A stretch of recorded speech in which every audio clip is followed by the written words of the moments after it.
Okay. So last part में आपने देखा किस तरह से मेरी जर्नी रही करगियाक से ज़ांगला की। तो वाई ज़ांगला?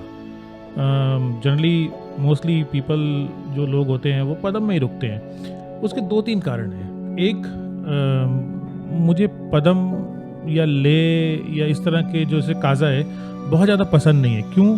क्योंकि भीड़ होती है और बहुत ज़्यादा भीड़ होती है। और पदम में तो अभी ये हालात है because of construction, road widening, इतनी ज़्यादा भीड़ है, जितने टूरिस्ट हैं उससे ज़्यादा जो हैं वो workers and staff and labour है। तो मतलब वो बहुत क्राउडेड होता है। और मेरे लिए पदम के मार्केट में जाने का ऐसा कोई रीज़न नहीं है because I prefer to go close to the stories. तो पदम में रुकने का कोई रीज़न नहीं था। और ज़ांगला में रुकने के 2 कारण और भी थे। एक, मेरा बहुत पुराना कनेक्शन है ज़ांगला से 2010 का, जब हमने पहली जो मैंने अपनी ड्राइव की थी ज़ंस्कार की, वो भी सेल्फ ड्राइव एक्सपीडिशन था 2010 का। बहुत ख़तरनाक एक्सपीरियंस था जब हम लोगों ने कारगिल से एंटर किया था via Penzila, driving a sedan car at that time.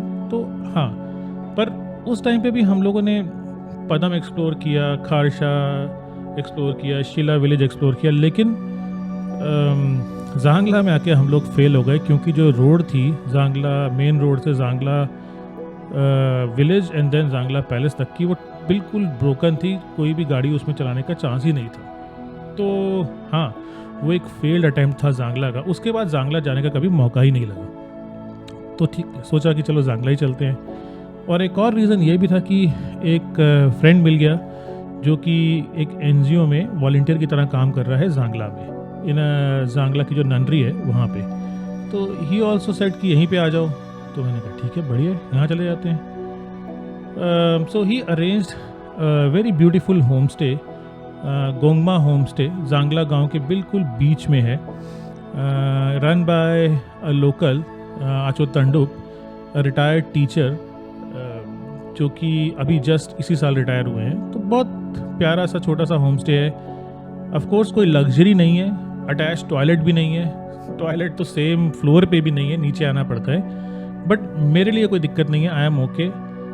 मैं रात को पहुंचा वहाँ पे, चेक इन किया, रिलैक्स किया, खाना खाया, सो गया, दैट्स इट, कुछ नहीं किया। अगले दिन भी डिसाइड किया कि कुछ भी नहीं करना है, सिर्फ वहाँ उस दिन बैठना है, चिल करना है, क्योंकि बहुत सारा डेटा मेरे पास इकट्ठा हो गया था जिसको मुझे सेव करना था, बैकअप लेना था, कंपाइल करना था। तो मैंने कहा ठीक है, एक दिन का पूरा ऑफ लेते हैं, डेटा कंपाइल करते हैं, नहाते धोते हैं, वो सबसे इम्पोर्टेंट था। नहाया नहीं था पिछले 3-4 दिन से। तो नहाया धोया, शैम्पू किया, बालों की हालत ख़राब हो गई थी, स्किन पे तो मतलब 3-4 दिन से तो सनस्क्रीन लगाना भी मतलब भूल गया था। तो वो किया और रिलैक्स किया। शाम को गाड़ी उठाई और ज़ांगला पैलेस तक ड्राइव किया। मतलब 2 मिनट 5 मिनट की ड्राइव है।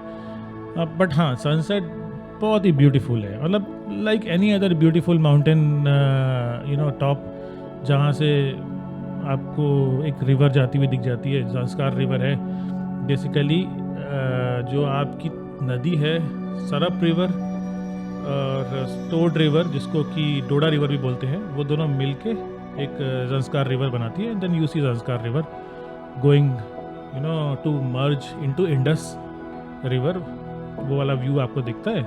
बट हाँ, आपको फोरग्राउंड बड़ा अच्छा मिल जाता है। तो हाँ, मज़ेदार था। Sunset was very very interesting. कुछ टाइम लैप्स लिए, कुछ ड्रोन शॉट्स लिए, कुछ लॉन्ग एक्सपोजर्स लिए, मज़ा आया।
एक पूरा दिन ब्रेक लेने के बाद then my volunteer friend called and said कि बॉस अगर आ सकते हो तो सुबह आ जाओ, आपके लिए कुछ इंटरेस्टिंग है। बेसिकली ये एनजीओ क्या कर रही है वहाँ पे, ये एनजीओ लोगों को और स्पेशली नन्स को वहाँ पे चीज़ बनाना सिखा रही है। And there is a French cheese master who is there and who is actually training the nuns of Zangla and I guess Kharsha and some other nunneries on how to make very high quality cheese.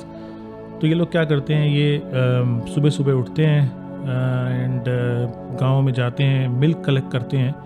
Of course they pay the locals for the milk and they come back to their base and then make the cheese. Very interesting process. Unfortunately जो पूरा चीज़ making का process था वो मैंने miss कर दिया, because अगले दिन मेरे को पदम की तरफ जाना पड़ा, because I had to meet some friend जिसको काफ़ी टाइम से मिला भी नहीं था। Unfortunately he was there in the Padum, सो उससे मिलने गए। उसके बाद सो अच्छा एक्सपीरियंस था। Good to see volunteers teaching some new skills to the nuns and the locals.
लगभग 2 दिन जांगला में, 2-2.5 दिन आप कह सकते हैं, जांगला में निकालने के बाद एक तो मैं काफ़ी फ्रेश हो गया था।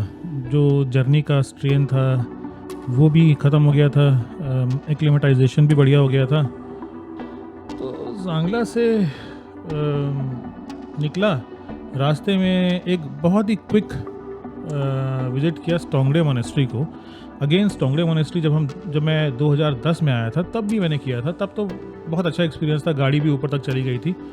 तो हाँ, सड़कें इम्प्रूव हुई हैं। जब 2010 में मैं आया था तो सड़कें थीं लेकिन कच्ची थीं, टारमैक नहीं था, बट बहुत अच्छी थी। मेरी सेडान SX4 बहुत आराम से गई थी। अभी तो ब्लैक टारमैक हो गया हर जगह पे।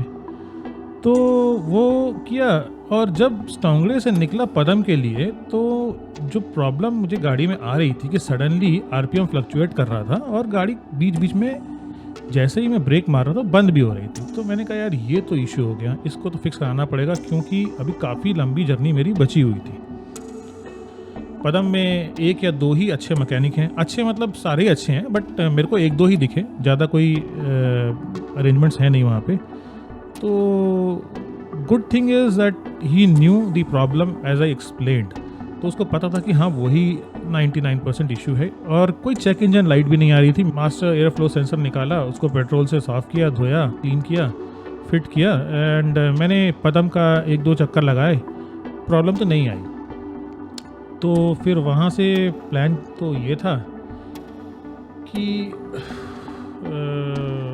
पहले पदम से कुछ सामान खरीदेंगे, तो कुछ फ्रूट्स लिए, कुछ सेब, केले, और लंच किया। लंच के लिए मुझे ज़्यादा ऑप्शन दिखे नहीं, या मुझे पता नहीं था, तो एक उत्तराखंड रेस्टोरेंट वहाँ पे खुला दिखा मुझे, तो अच्छा था, मतलब वेज लिया मैंने।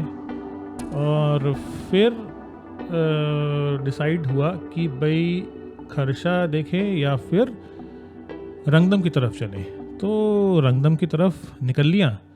रंगदम पदम से जब आप निकलते हैं, पदम से आई थिंक सक्यागाम या फिर फे तक कंस्ट्रक्शन का काम चल रहा है रोड वाइडनिंग का, तो बहुत पेनफुल है। पेनफुल इसलिए है कि गाड़ियाँ तो निकल रही हैं लेकिन इतनी ज़्यादा धूल मिट्टी है कि आप शीशा बंद भी नहीं कर सकते, शीशा खोल भी नहीं सकते गाड़ी का। शीशा बंद करेंगे तो अंदर ना आपका मतलब माइक्रोवेव बन जाते हो आप, और खोलेंगे तो सारी मिट्टी धूल आपके ऊपर, तो ना इधर के ना उधर के। एनीवेज धीरे धीरे करते करते एक दो जगह पे बीच में रुका मैं, एक ननरी है वहाँ पे रुका, और उसके बाद एक बार जब आप फे क्रॉस कर देते हैं फिर तो ऐसी मस्त टार्मेक रोड आती है कि मज़ा आ जाता है ड्राइव करने का। ठीक है, एडवेंचर पार्ट नहीं है, एडवेंचर पार्ट मुझे करना भी नहीं था।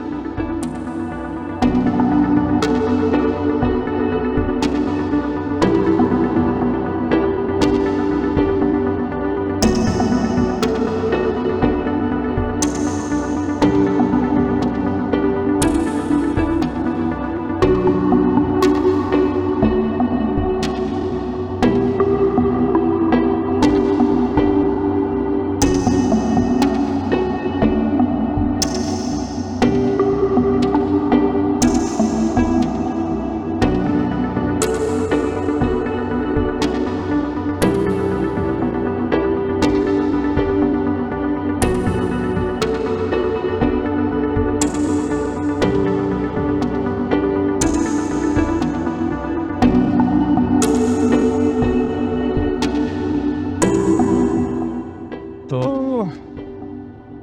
जांगना में रुका 2 नाइट, कुछ नंदरी में शूट किया, कुछ 2-4 चीज़ें और शूट करी। फिर बीच में मेरे पास 2 दिन का गैप था before I had a plan for something else. तो सोचा क्या करें यार, 2-3 जगह मुझे जाना था मैंडेटरी, इसमें से एक तो शिला है, शिला विलेज, वहाँ पे हमारे एक मित्र हैं, उनसे मिलना है, मिलना है तो उनके पास जाना है। तो अब क्या करें क्या, तो सोचा एक काम करते हैं, एक जगह है जहाँ पे मेरे को हमेशा मज़ा आता है जाके, और वो है जी पेंजिला। मज़ा आता है पेंजिला, बहुत मज़ा आता है। और एक फ्रेंड ने बताया कि एक मित्र ने बताया कि रोड्स बहुत अच्छी हो गई हैं, पदम से पेंजिला थोड़ा बीच बीच में ख़राब है, अप टू आई थिंक फे तक, फे में गांव में ख़राब है, बीच बीच में ओके है। तो डिसाइड किया चलो जी जांगला से निकला, और जांगला से निकल के जो है चीज़ें बंद कर लेते हैं हम, पार्क की आवाज़ भी आएगी। तो जांगला से निकल के गया स्टोंगले से निकल के प्लान था कि भाई जाएंगे खर्चा, लेकिन खर्चा पहुँचते गाड़ी ने दिए थोड़े झटके। बिटारा है, पुरानी है, 1,70,000 किलोमीटर चली हुई है, तो थोड़े बहुत झटके तो देना बनता है। खैर anyways it was a very minor thing. जो मास सेंसर होता है, एयर सेंसर होता है, वो शायद डस्ट से भर गया था, तो उसको एक मैकेनिक है, उससे खुलवाया, पेट्रोल से धुलवाया, एंड ऑल गुड। और जल्सका और जो खर्चा वाला जो टर्न है, वहाँ पे खड़े होके आई वाज कंटेम्पलेटिंग कि करें क्या, should I really go to खर्चा और समथिंग एल्स। तो मैंने कहा चलो पेंसिला ही चलते हैं यार, राइट कौन काटेगा स्टीयरिंग, सीधा तो गाड़ी खड़ी है, सीधा ही निकल गया मैं। फिर जो डिसीजन था वो बहुत ही मज़ेदार था। थोड़ी रोड ख़राब है, कच्ची कच्ची है, तो एनीवे वो इतनी ज़्यादा पेनफुल नहीं है। मैंने इससे ज़्यादा पेनफुल रोड देखी है संस्कार की, तो ये तो मेरे लिए जन्नत है। उसके बाद क्रॉस किया अबरान जो है, अबरान जो भी है, प्रोनाउंसिएशन मेरा करेक्ट नहीं है, कोई मुझे बताना कि क्या करेक्ट प्रोनाउंसिएशन है। मेरे ख्याल से अबरान है। तो अबरान में रुका, एक ब्रेक लिया 1.5 घंटे का, कुछ चाय वाय पी, और व्यूज़ भी बहुत सुंदर है। और तकरीबन आई थिंक 4 बजे के आसपास मैं पहुंच गया पेंसिला। फिर निकालने मैंने 3, साढ़े 3, 4 घंटे, क्योंकि मेरे यहाँ अकोमोडेशन कंफर्म था रंगदम में, और मुझे पता था रोड बहुत ही जन्नत मक्खन है। तो कुछ टाइम लैप्स लिए, कुछ ड्रोन लिए, और बस ऐसे ही ठीक है। अब निकला हूँ मैं रंगम से। आज का प्लान ये है कि मैं जाऊँगा पहले रंगम गुम्फा, कुछ पुरानी यादें जुड़ी रंगम गुम्फा से उनको रिक्रिएट करूँगा। फिर जाऊँगा मैं थोड़ी देर दोबारा पेंसिला में, मैं कुछ ड्रोन शॉट लूँगा और कुछ टाइम लैप्स लूँगा। टाइम लैप्स की कुछ है नहीं है वैसे तो, क्योंकि क्लाउड्स ही नहीं है, एकदम क्लियर स्काई है। मुझे नहीं लगता टाइम लैप्स में कुछ इंटरेस्टिंग आएगा, तो शायद कुछ ड्रोन शॉट लूँगा। और फिर उसके बाद या तो जाऊँगा मैं जांगला या मैं जाऊँगा शिला। शिला जाके अपने मित्र से मिल के एक नाइट वहाँ पर रुक के जाऊँगा जांगला। ये है अभी तक का।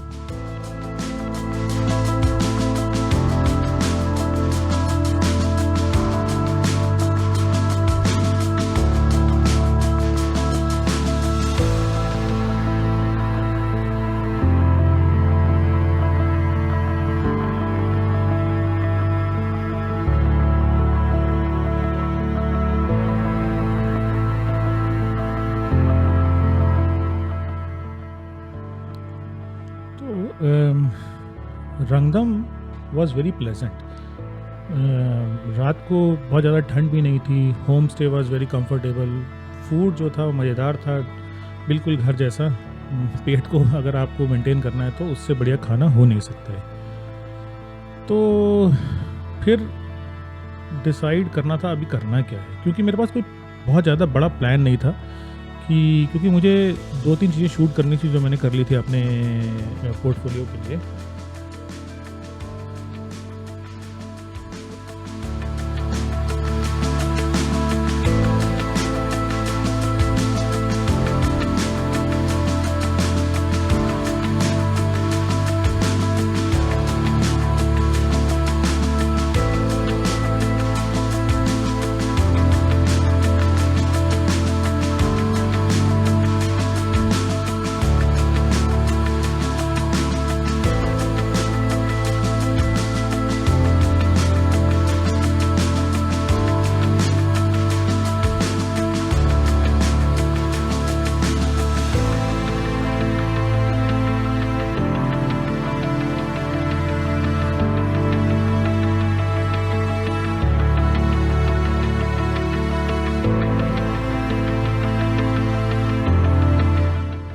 While I am driving from Rangam to पदम, कुछ टॉपिक से जिस पे बात करते हैं, जैसे कि ज्ञानवर्धक टॉपिक नहीं, मतलब मेरे एक्सपीरियंस, ज्ञान नहीं बांट रहा हूँ, मेरे एक्सपीरियंस हैं, अगर आपके काम आए तो बड़ी।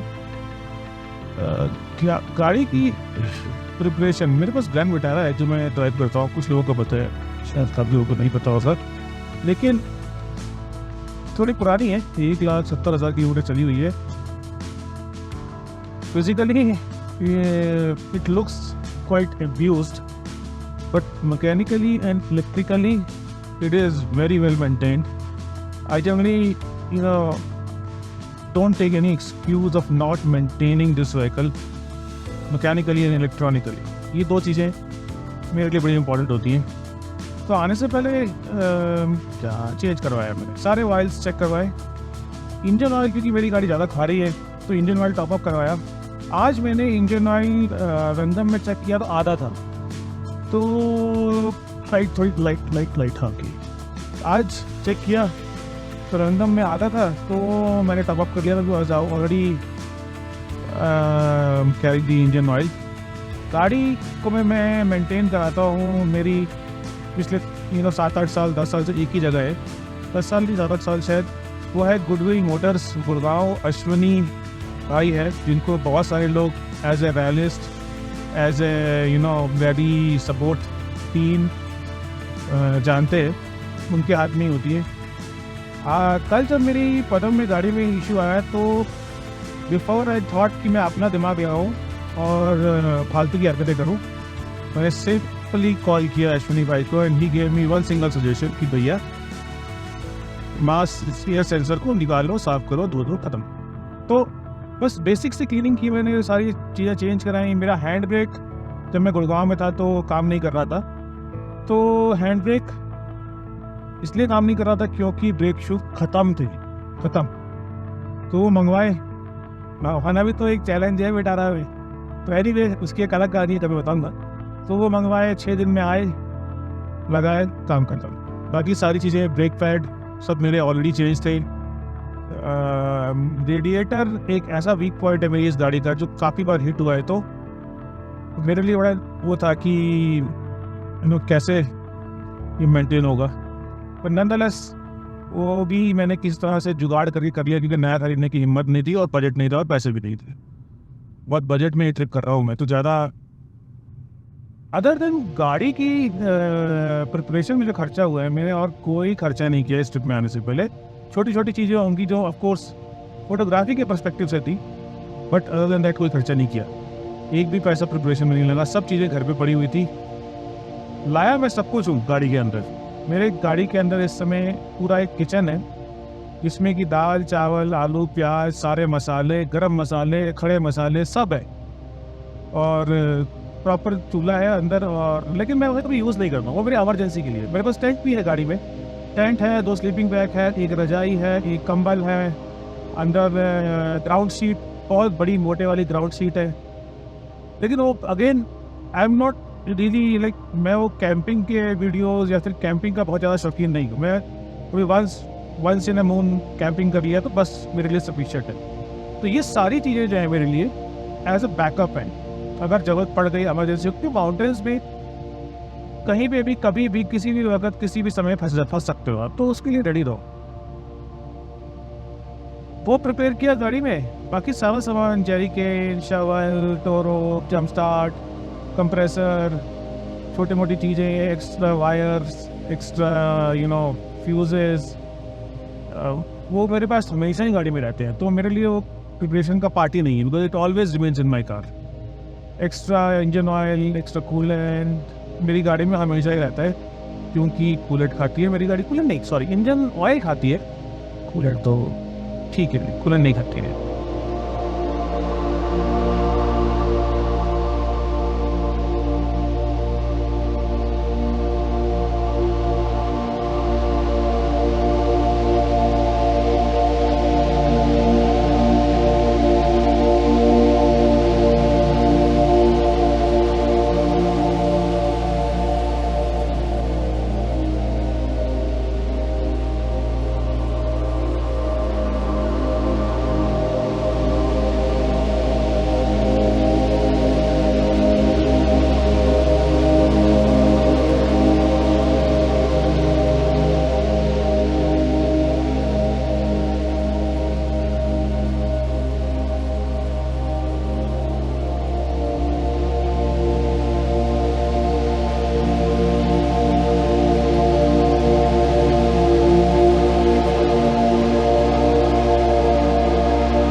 अच्छा, अभी एक चीज़ दिमाग में आई जो सबसे ज़रूरी है, मैं भूल ही गया। मतलब बाकी चीज़ें जो है, और मेडिकल प्रिपरेशन, तो क्योंकि विद द एज क्या हो रहा है कि मैं एक्लेमेटाइजेशन में स्ट्रगल कर रहा हूँ। लास्ट ईयर थोड़ा बहुत स्पीति में स्ट्रगल किया था मैंने, तो इस बार जनरली मैंने स्पीति के विंटर ट्रिप में ये काम मैंने हमेशा किया है कि ऑक्सीजन सिलेंडर ले से मैंने हमेशा हायर किया है सिलेंडर।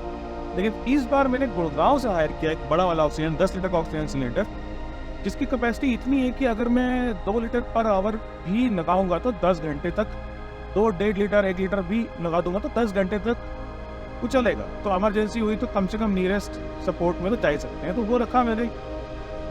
और छोटे छोटे जो पफ वाले केन होते हैं ना, वो वैसे किसी काम के होते नहीं है, मुझे लगता है किसी काम के होते नहीं है, लेकिन करगियात में मैंने उनको यूज़ किया, और यूज़ करके मुझे लगा कि नहीं यार काम के तो हैं, ऐसा नहीं है। मतलब बड़ा सिलेंडर जब आपको लगाना है, दैट बेसिकली मीन्स कि आप उसकी पूरी नोजल कंट्रोल, उसका मास्क, वो सब लगाओगे और जो है वो करोगे। तो हाँ, ऑक्सीजन सिलेंडर इस बार मैंने जो छोटी छोटी दवाइयाँ होती हैं, डायमोक्स वामोक्स होती है एसिडिटी के लिए, वॉमिटिंग के लिए, इन्फेक्शन के लिए, लूज मोशन के लिए, कुछ एंटीबायोटिक्स जो मैं खाता नहीं हूँ, तब भी रख लिया। वैसे तो मोस्टली रसका ले में अब इतना कोई आइसोलेटेड है नहीं है, तो आपको चीज़ें मिल जाती हैं, बट फिर भी रखने में बुरा ही नहीं है, क्योंकि क्या पता आप ऐसी जगह पे हो। तो हाँ, मेडिकल, और मैं अपने साथ पल्स ऑक्सीमीटर भी रखता हूँ, pulse oximeter, temperature monitor, BP, because I am very close to starting the BP medicine मैं कर नहीं रहा हूँ, तो हाइपरटेंशन का के बड़े क्लोज हूँ मैं, अभी बॉर्डर लाइन पर खड़ा हूँ मैं। तो कोशिश कर रहा हूँ कि बिना दवाइयों को किस तरह से मेंटेन करूँ। बट हाँ, मैं इस बार बीपी की मशीन भी रख ली, क्योंकि कई बार ऐसा होता है कि मैंने देखा है कि आपका ऑक्सीजन लेवल ठीक होता है, आपका पल्स भी ठीक होता है, बट सडनली यू रियलाइज कि यार बीपी बढ़ा हुआ है। मेरे साथ तो नहीं हुआ ऐसा, लेकिन मैंने ऑब्जर्व किया ऐसा होता है। तो हाँ, मतलब ये मोटी मोटी मेडिकली मैंने पूरा दवाइयाँ शवाइयाँ सब बैंडेड वैंडेड सब रख लिया, वो ठीक रहता है ना, फंस जाए कहीं होगा तो चलो, बस मैंने अभी रंगम क्रॉस कर लिया है, रंगम गंपा। अभी मैं पेंजिला पे जाके रुकूँ। अभी कल मैंने काफ़ी टाइम निकाला इन फ्रंट ऑफ ड्रैंगडूम ग्लेशियर, पर पेंजिला आते आते शाम हो गई थी और मेरी ड्रोन की बैटरियाँ भी ख़त्म हो गई थी। तो आज मैंने दबा के चार्ज करी हैं ड्रोन की बैटरियाँ, क्योंकि जब मैं कल आया था तो मैंने एक बार फ्लाई किया था, तो स्टैक्सो और लैंगजो लेक तो पूरी फ्रोजन है, कुछ भी दिख नहीं रहा उसके अंदर एज ए लेक।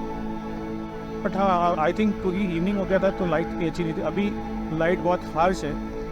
तो मैं जब ड्रोन फ्लाई कर रहा हूँ तो मैंने 32 एंटी फिल्टर लगाया हुआ है, I am using air 2S।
पेंजिला में कुछ शॉट्स लिए, कुछ ड्रोन शॉट लिए, बढ़िया से मज़ेदार से, अच्छा लगा मुझे। तो फिर आया यहाँ पर एक शायद अथॉरिटीज़ ने व्यू पॉइंट बनाया है यहाँ पर ना, अच्छा है, बढ़िया बनाया देखने के लिए। अगर खाना खुना खाना हो तो बैठ के अपना खाना खुना खाओ इन फ्रंट ऑफ ड्रैंगडूम ग्लेशियर।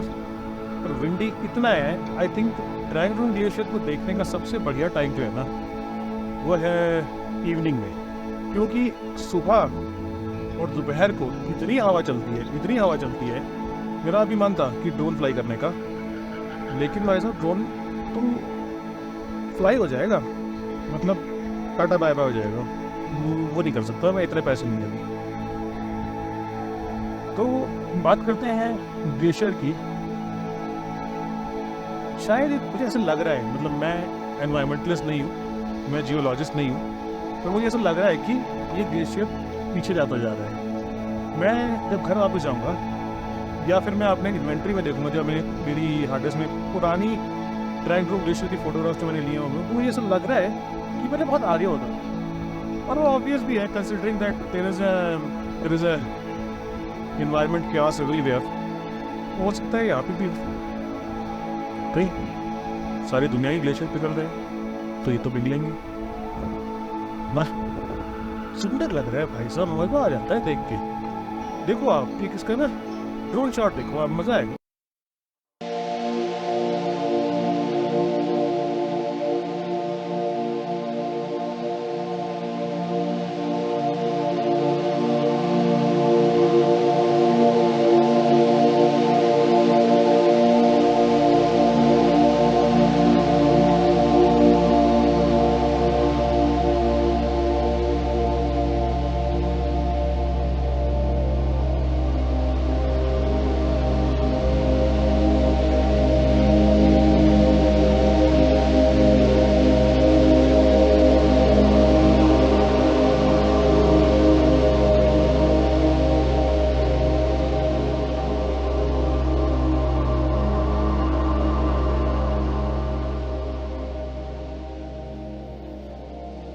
तो रंगदम से मैं तकरीबन 7 या 8 बजे तक निकला। 8 बजे निकल गया होंगे शायद, 8-9 बजे। और वहाँ से फिर वही पेंजिला में कुछ शॉट लिए, क्योंकि जब कल मैं वहाँ से आ रहा था तो मैं काफ़ी लेट हो गया था। तो पेंजिला में कुछ शॉट लिए और फिर ड्राइंग रूम में कुछ टाइम लैप्स बनाए and decided to stay at Padum that night. तो पदम में एक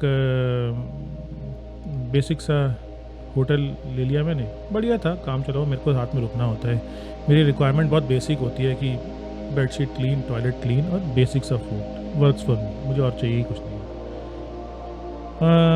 अगले दिन प्लान तो ये था कि शीला में जाऊंगा और शीला में जाके फ्रेंड से मिलके मैं वापसी निकल जाऊंगा, क्योंकि मुझे कुछ काम आ गया था जिसकी वजह से मुझे अपने कुछ दिन काटने पड़ रहे थे।